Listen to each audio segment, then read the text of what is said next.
not, you can just write the first point, like there is only one type line is enough. Line which has vibration in a single plane is called plane polarized light. How you are preparing it, what is the arrangement, that and all is not required. As I said, these are the terms you're gonna use in the explanation of the mechanism. So these questions are not direct to you. They will not ask about explain about plane polarized light, but usually you will be using these terms in explanation. This is the diagram for the polarimeter where they prepare this plane polarized light by passing through the normal light so that only one type of vibration will be coming out of the polarimeter.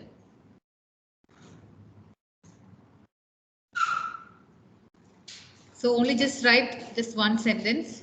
That is enough as a explanation.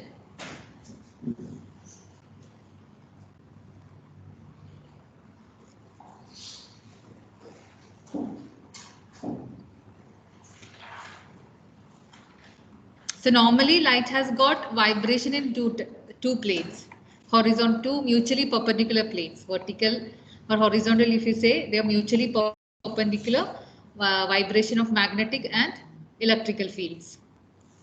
But plane polarized light is the one with only one vibration, any of them, any one of them. Right. So what is the use of this plane polarized light? Okay, that is what next we're going to discuss. Optical activity of a compound. So we are discussing the stereochemical aspect or the optical activity. So in order to check the optical activity of the compound, we are using the plane polarized light, right? So what we are doing is like, just pay attention, then I'll give you time to copy it down later. So I'll give you given a sample. Ma'am, you didn't upload the PPT. Say louder, please. Ma'am, you did not upload the PPT. I didn't upload, I will do it, sorry, because I'm busy with the correction. I'll do it today. I'll try to do it today, sorry. Should we remind you? Yeah, you can remind me, no issues.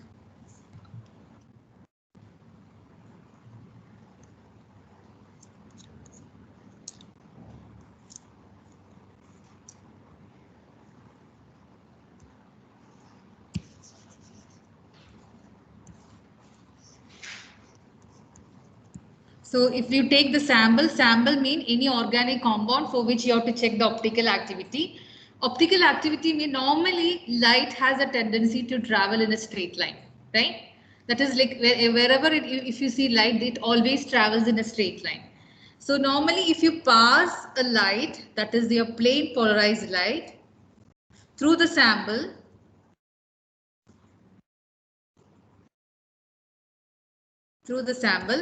it comes out, if it comes out without any deflection, how it was, in which direction or in which angle the light was transferred or passed through the sample, and if it is comes out as a straight line in the same direction, then you can say that the compound is optically inactive.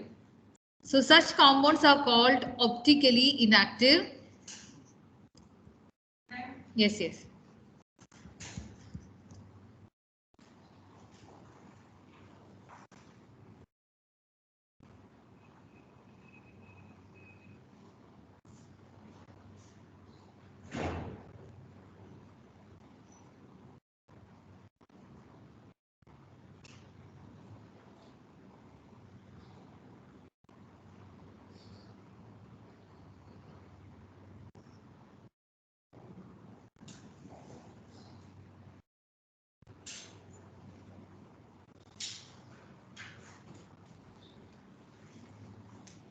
Yeah. So that means the compound does not have any optical ability. That means they are not changing the direction of plane polarized light. So that is what when you say that, okay, your sample or the compound you are taken as a sample is optically inactive. But if you pass the plane polarized light to the sample, and if the direction of the light deflects, it was supposed to go in a straight line, but if it goes any direction other than that straight line expected path, then you can say that the compound is optically active. So it can be deflected towards the clockwise direction or towards the anti-clockwise direction, or you can say towards the right side or towards the left side. If you say this is a straight line And because of the optical activity of the compound, the plane polarized light may deflect towards the right or the clockwise direction or towards the left or anti-clockwise direction. So if such deflection happens to the direction of the plane polarized light, then we say that the compound is optically active. So that means this is the experimental way to identify whether the compound has got optical activity or not. That means you will use polarimeter, that is the instrument where you will produce plane polarized light, and that plane polarized light will be passed through your sample. If the light comes out without any deflection, it is optically inactive. The compound is optically inactive. If it comes with the deflection either towards right or left, or you can say in the clockwise or in the anti-clockwise direction, then the compound is optically active.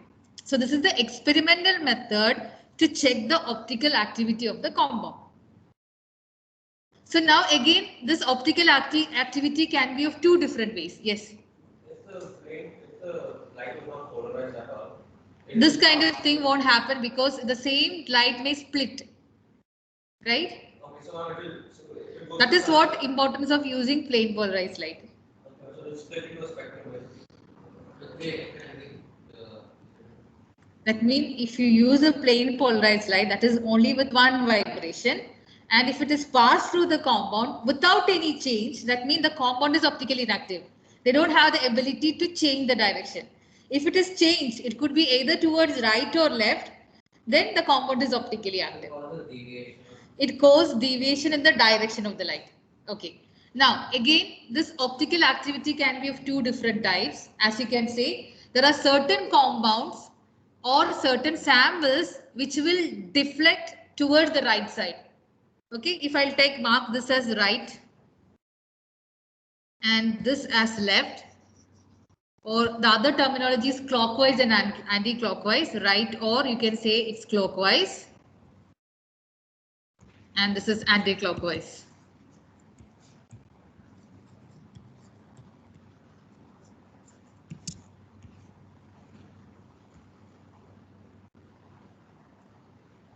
Okay, so those compound which deflects or deviates the direction towards the right or in the clockwise direction are called dextrorotatory. Dextro compound. So dextro compounds mean they are optically active compound. They can deviate the direction of plane polarized light, but this deviation is towards the right side or the clockwise direction.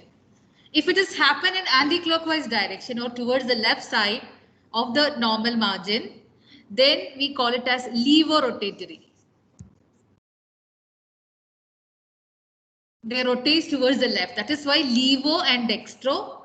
And one more point which I want to add here is dextrorotatory is usually has got a symbol of small letter D or a positive sign. Similarly, for levorotatory, the sign is small letter L or a negative sign.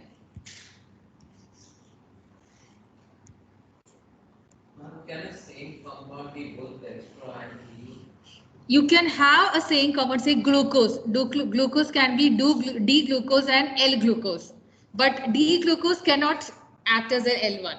So it could be types within the same. So They are known as stereoisomers.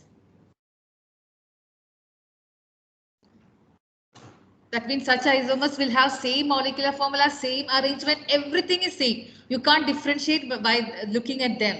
The only way you have to differentiate is checking their optical activity. Yeah, that is like exactly like an identical twins. Everything is same, only that they are two different persons. Similarly, D-glucose and L-glucose will be, structure will be same, the arrangement will be same, the three-dimensional bonding, everything is perfect. They look exactly identical in all the aspects, but only their optical activity will be different. because of the orientation? It's not because of the orientation, their ability to rotate that is a different thing only. So these are the new terms which we will be using in stereo aspects. The ability to change the direction of plane polarized light. Some will change towards the right and the other one will change towards the left side. in every other aspect they are identical. So D and L isomers will be same in their aspect of their bonding and arrangement and everything, but their way of behaving under the optical activity will be different. That means they deflect the radiation in different angles. An example would be glucose. I've just took a glucose. There are many examples. One Any, example. yeah, any example like D and L. Any compound which is tartaric acid, D tartaric acid, and L tartaric acid. If you want, you can draw it. Otherwise, I'll just give you the. If somebody can take a screenshot and put it, because this way it will be easy for you to understand, as it give you a diagram. And if you want to write as a sentence, can somebody take a screenshot so that done? Okay. So I'll just clear it. LEVO, LEAVO, LEVO. So the definition can be like this way.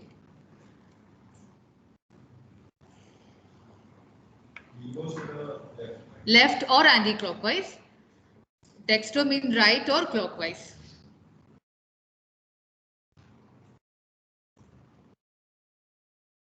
And usually we don't write dextro and levo in words, instead plus or D sign for dextro, minus or L sign for levo.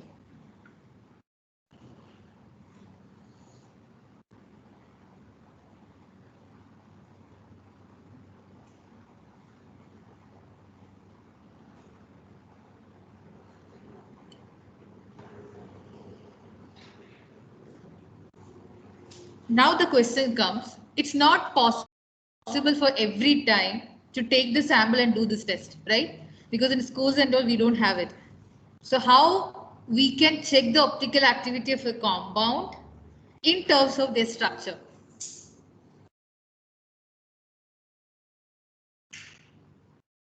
Yes, Fadil, what do you think? Is there any way possible without doing this experiment? This is an experimental method. You have to do it using polarimeter, plane polarized light. Then only you can check whether it's optically active or not. Is there any other way using the structure? Does it depend upon what happens with what? So what? Does it depend upon the compound will be optically active? The carbon is attached to it in like this position. Is it something like that? Something what? Array attachment, something what is attached on the carbon. Okay, so it depends on what is attached. Yeah. Okay, anybody else want to comment on this? Because this is using polarimeter, it's an experimental method to find out whether a compound is optically active or not. Yeah. But without doing this experimental method, whether you can predict whether the compound is optically active or not. Is there any other method, way?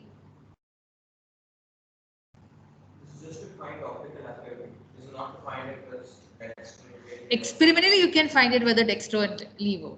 But without that dextro and levo, you have to do it experimentally only. You can't find it out with the structure, because I have told you a compound is optically active and some of isomers will be D and some of them will be L. So in order to detect that, you have to do this experimental method. But at least looking at the structure, you can say this is optically active. Yeah, that's what Harish was telling. What all atoms or group is attached, or I just want to introduce another term, which is again new to you. That is chirality.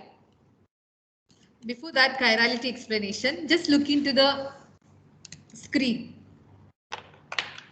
Okay, so you have taken a left hand and its mirror. It's not left and right hand. It's actually when you show the left hand, it's like its mirror image will be like how it is right hand, right? So superimposing means the process in which the mirror image and the object plays one above the other. Okay, if it matches exactly, then we call it as the image or the structure is superimposable. If it does not matches exactly, then it is not superimposable. So that is why two images diagrams are given. One is like if you show your left hand, the image will be of right hand will be there as a mirror image. And when you try to superimpose the object and its mirror image, here in the case of a hand, it's not matching. You can see the different fingers are coming on the above and thumb is outside when you're superimposing it. So that means these are non-superimposable mirror image. It's not basically, it has to be symmetrical. Yeah, that's something related to symmetry. And but if you look at the second example, conical flowers, even whether you take it at any angle, any direction, its mirror image will always impose on it, right? So that means such kind of thing, that again, it's related to symmetry because it is completely symmetrical object. So that's why it is a superimposable mirror image. So one point is there, chirality is a term when you have not superimposable mirror image. So if you take a compound and it's mirror, draw the mirror image. If the mirror image is exactly matching on the compound, then it is a chiral. But if does not matches, then it is chiral, and that chirality is the factor deciding the optical activity. So anything with the Chiral center will be optically active. Any compound where you have a chiral center or the structure has got a chirality in it, then the compound will be optically active. Can you repeat the definition of chirality? I'm coming to that. I was just explaining. The previous slide has got the definition, but just understand from the diagram when you compare it, superimposable and non-superimposable mirror images mean the object and the mirror image, if it is exactly imposing on each other, then the compound is achiral or the substrate object is achiral. If does not matches, then it is chiral. Okay, chiral and achiral, that is how we differentiate. So you can write the definition. Chirality is the phenomenon by which an object cannot be superimposable on its mirror image. And achirality is defined when a superimposable mirror image is object and its image mirror image is superimposable.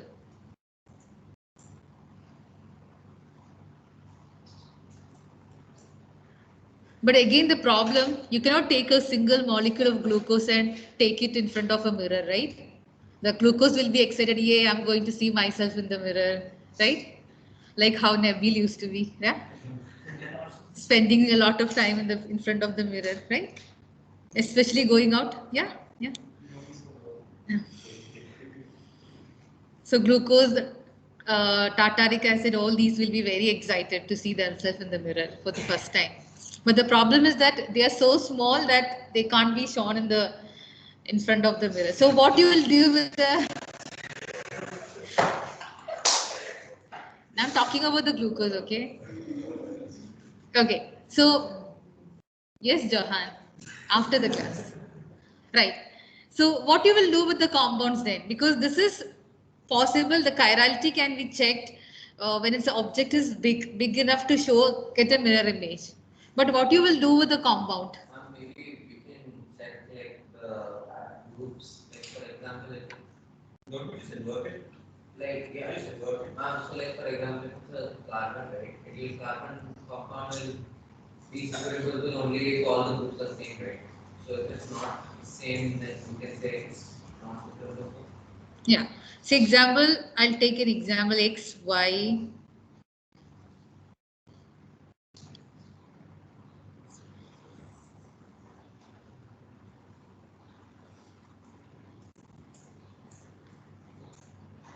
Okay, any four, A, B, C, D, whatever the symbol you can take.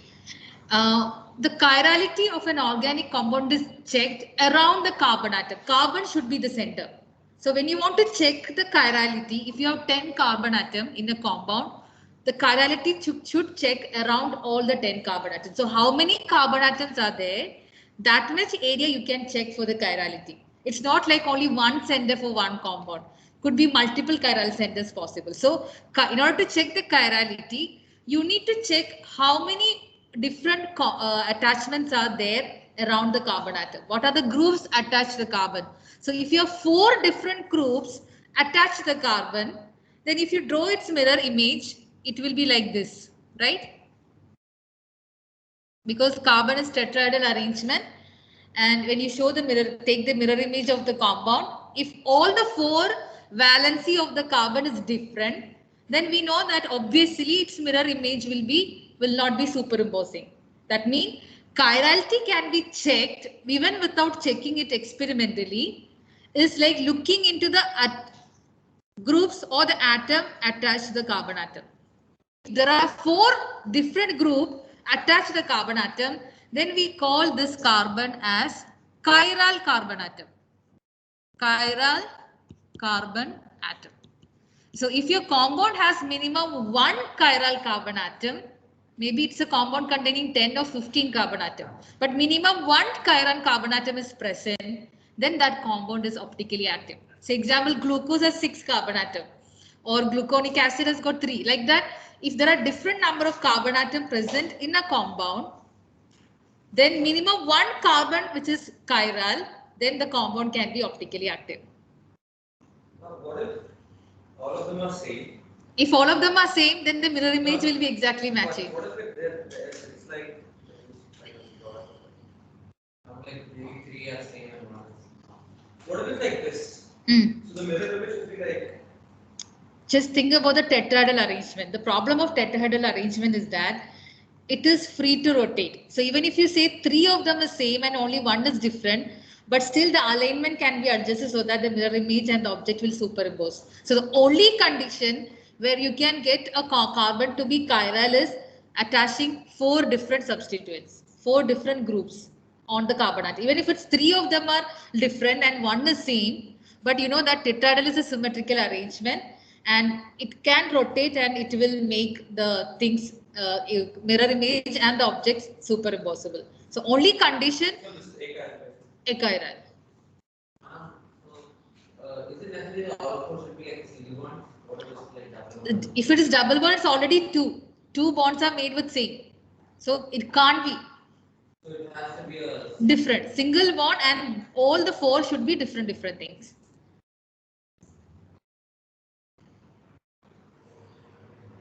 Am I clear?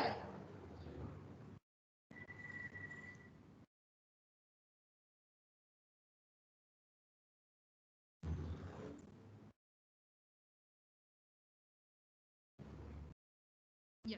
You can write this definition along with the example 2-methyl butanol.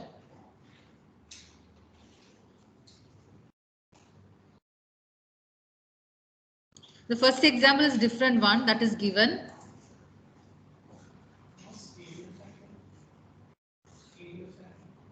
Same thing, chiral carbon or asymmetric carbon or stereo center are the different name for the same thing.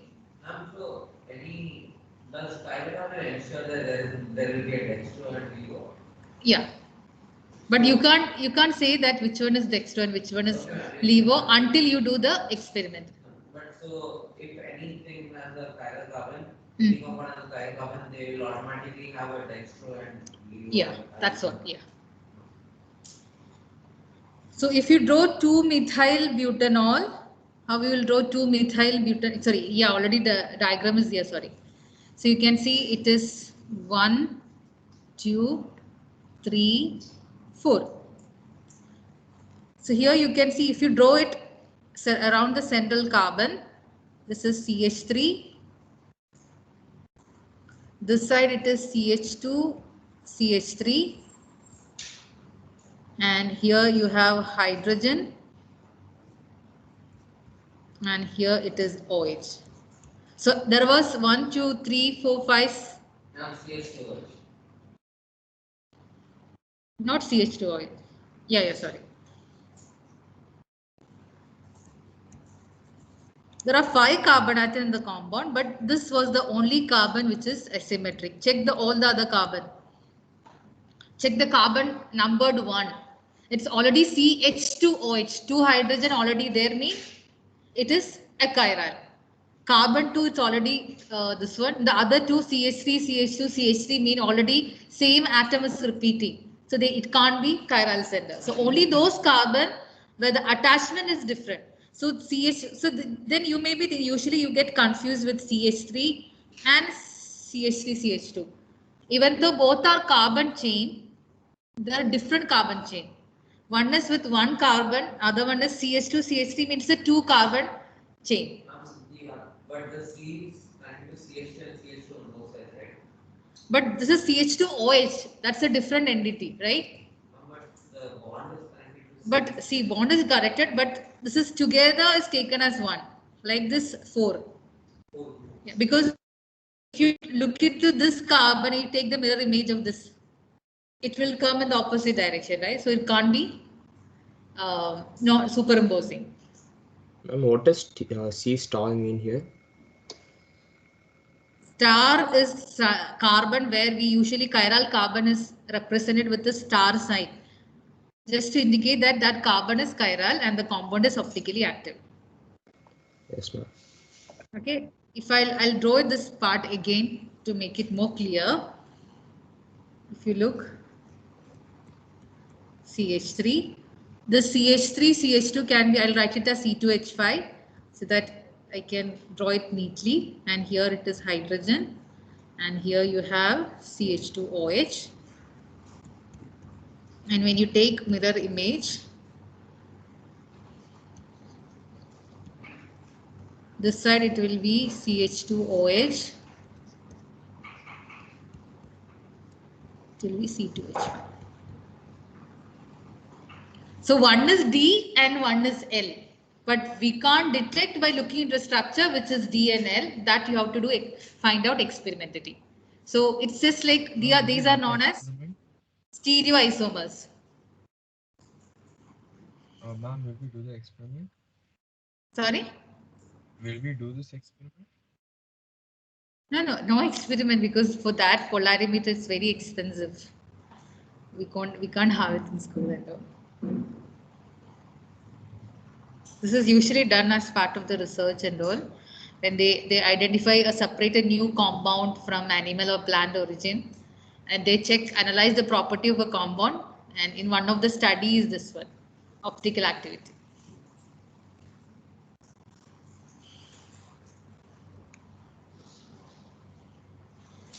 We are seeing that, okay, they found this vaccine or that medicine against this particular disease and not, but the pain behind all this is these kind of research. Very for us it's very easy, in 1 or 2 classes we'll finish and that thing, but the procedure will take years.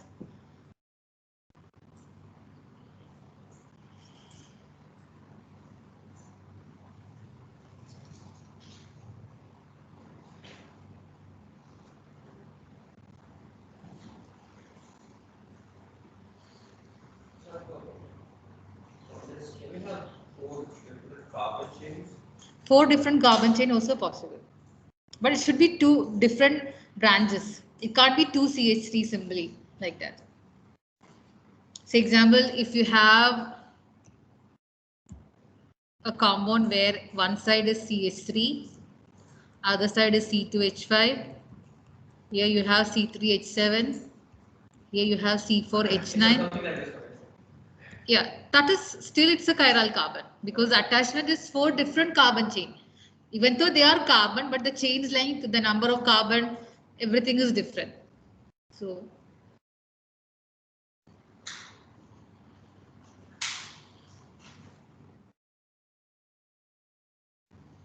okay, I hope this is clear. Any doubt in this one? Chiral carbon, or sometimes they refer it as asymmetric carbon or stereo center.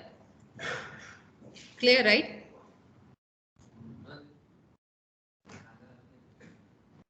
It's actually part of haloalkene, because the mechanism SN1 and SN2, the result is a compound stereoisomers.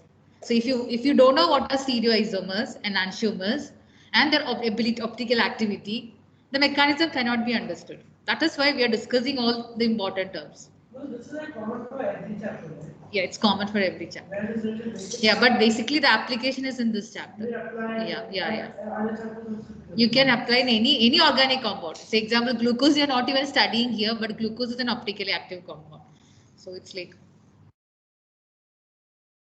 so when you check the composition of any medicine or any particular substance, the chemical composition, sometimes they write this plus and negative sign and all. Very sensitive kind of medicine, like they should not be shown, because some medicine they give photosensitive, or they write all these details, especially for the skin disease and all. The medicine, the ointment what they give contains slightly optical active compounds. So check the composition whenever next time you check like these kind of compositions. What are the chemical present in them? So now you will see why this positive, negative, D and L representation.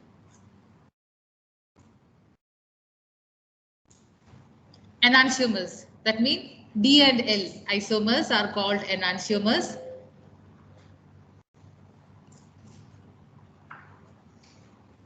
That means the original compound and the compound which is the mirror image. The both of them are known as enantiomers. They are a particular type of isomers. The structure, the arrangement, the three-dimensional bonding, everything is same. Only the difference is that they have different ability to rotate the plane polarized light.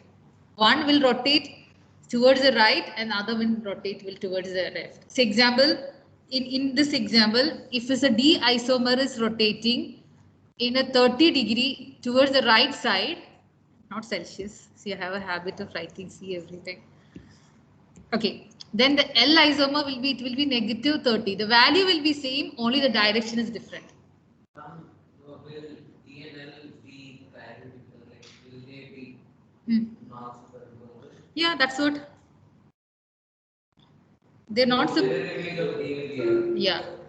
Mirror image of D will be L, the mirror image of L will be D, like that.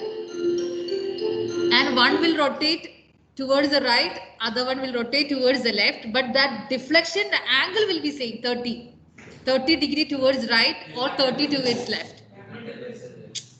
Until you do experimentally, you can't say which one is D and which one is L.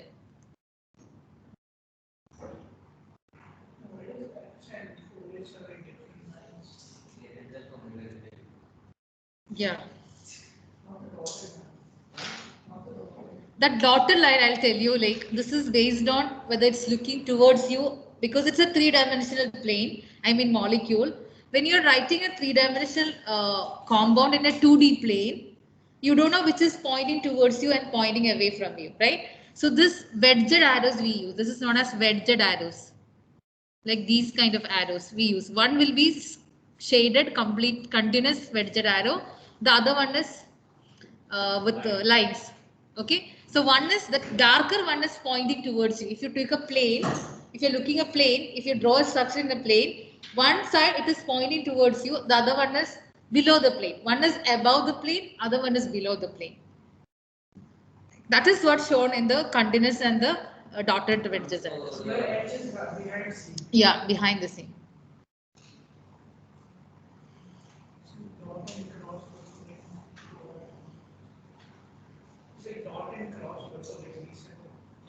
Yeah. This is Jonathan the wrote in the chat box. Sorry? Jonathan said he joined late, ma'am, in the chat box because he'd gone for vaccine. Okay, fine. Anyway, we'll continue the last period. I think, okay, I'll discuss the paper today. So please read and come so that you can understand the mechanism clearly, okay? Thank you. I think we are done. Only one more point about the racemic mixture, then we can explain the mechanism tomorrow. Thank you, ma'am. Thank you. Thank you, ma'am. Thank you, ma'am.